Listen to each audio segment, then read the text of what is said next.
Hari ini saya akan membentangkan tentang candidiasis. Nama ahli kumpulan Nakiuddin, Umar Khair, Amirul Aiman, Dafina Hazika, Zulfakir dan Muhammad Ridwan.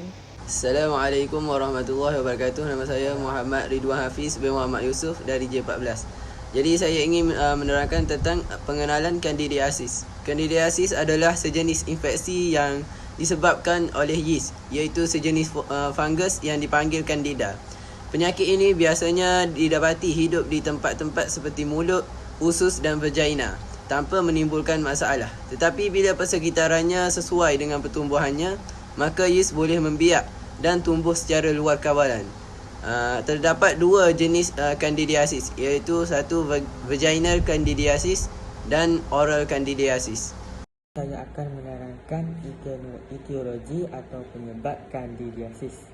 Dalam keadaan biasa, kulat kandida memang hidup pada kulit dan beberapa bahagian badan seperti mulut, tekak saluran gastrus dan faraj tanpa menyebabkan masalah kesihatan. Walau bagaimanapun, jika kulat kandida membiak secara tidak terkawal atau memasuki aliran darah, buah pinggang, jantung dan otak, ia boleh membahayakan tubuh. Pertumbuhan dan perkembangan kulat kandida yang tidak terkawal paling kerap disebabkan oleh sistem imun yang lemah.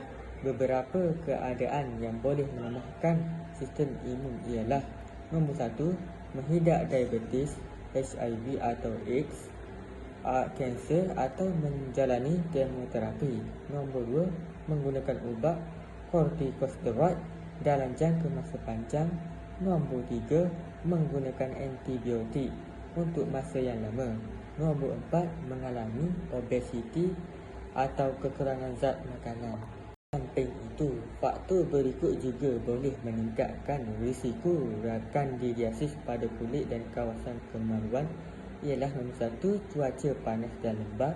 Nombor 2, tabiat jarang tukar seluar dalam. Nombor 3, tabiat memakai pakaian tidak menyerap peluh. Nombor 4, kebersihan diri yang kurang baik. Assalamualaikum warahmatullahi wabarakatuh. Nama saya Muhammad Zulfakir Ismail. Nombor KBJ saya 2115109597. Tajuk pembentangan saya adalah tanda dan gejala candidiasis. Pesakit dengan candidiasis mempunyai gejala yang berbeza bergantung pada lokasi jangkitan. Berikut adalah beberapa gejala candidiasis yang dibahagikan berdasar bahagian badan yang terjejas. Terbahagi kepada dua, iaitu candidiasis mulut ataupun dikenali sebagai thrush, dan satu lagi candidiasis vulvovaginal. Kepada topik candidiasis mulut, dia terdapat tompok putih atau kuning pada lidah, bibir, gusi, bumbung mulut dan pipi dalam.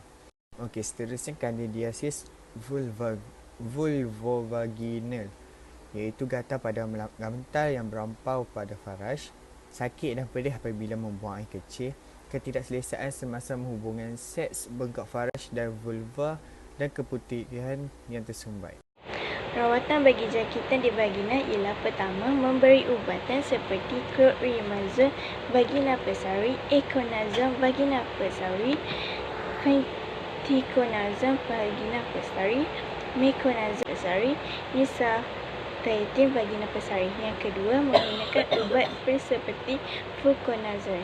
Ubat fluconazole ini digunakan bagi wanita yang tidak gemar menggunakan pessari vagina. Seterusnya, elakkan dari meletakkan produk wangi-wangian di bahagian kemaluan. Pastikan kawasan di bahagian kemaluan sentiasa kering dan bersih. Yang terakhir, jangan membersihkan kawasan faraj dengan sabun biasa, tetapi gunakan pelembab yang diperbuat khas untuk faraj atau kawasan kemaluan. Rawatan untuk candidiasis mulut pula bergantung kepada penemuan klinikal dan juga faktor lain yang cenderung untuk menyebabkan jangkitan ini. Ejen antikulat topikal sama ada dalam bentuk lotions, cecair dalam mulut dapat mengurangkan jumlah organisma kulat di dalam mulut secara drastis. Menerangkan langkah-langkah pencegahan bagi penyakit candidiasis. Candidiasis boleh dicegah dengan dilakukan beberapa perkara. Yang pertama ialah pastikan mulut dan gigi anda bersih dan memberi gigi anda dengan kerap dan melawat gigi sekurang-kurangnya setiap 6 bulan. Yang kedua ialah berhenti merokok. Yang ketiga ialah pakai pakaian selesa yang menyerap peluh. Yang keempat ialah tukar pakaian seluar dalam dan baju kaku dengan kerap. Yang kelima ialah tukar pad dengan kerap semasa haid. Yang keenam ialah makan makanan yang berkhasiat dan seimbang dan probiotik. Yang ketujuh ialah bersihkan kawasan faraj dengan air mengalir dan elakkan menggunakan pelapis seluar dalam dan sabun kebersihan wanita tanpa nasihat doktor.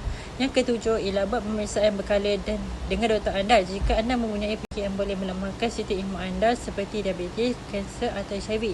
Yang kesembilan ialah membuat pemeriksaan berkala jika anda menjalani kemoterapi atau menggunakan ubat kortikosteroid. Akhir sekali, jangan menggunakan ubat kortikosteroid dan antibiotik di luar nasihat doktor. Okey, Assalamualaikum. Seterusnya saya akan terangkan tentang rumusan.